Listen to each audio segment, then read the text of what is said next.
சடுதியாக குறைக்கப்பட்ட அத்தியாவசிய பொருட்களின் விலைகள். நாடளாவிய ரீதியில் லங்கா சதோச நிறுவனம் சில அத்தியாவசிய பொருட்களின் விலைகளை குறைக்க தீர்மானித்துள்ளது. எதிர்வரும் வெசாக் பண்டிகையை முன்னிட்டு இந்த விலை குறைப்பை லங்கா சதோச நிறுவனம் மேற்கொண்டுள்ளது. வாடிக்கையாளர்கள் இப்பொருட்களை அனைத்து லங்கா சதோச விற்பனை நிலையங்களிலும் பெற்றுக்கொள்ள முடியும் எனவும் தெரிவிக்கப்பட்டுள்ளது.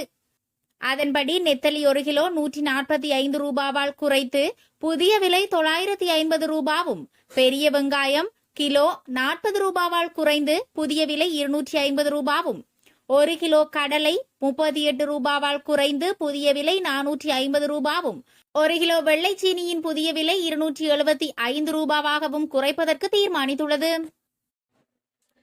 கணவனின் சடலத்திற்கு உரிமை கோரும் 4 மனைவிகள். காவல்துறையினர் எடுத்துள்ள முடிவு.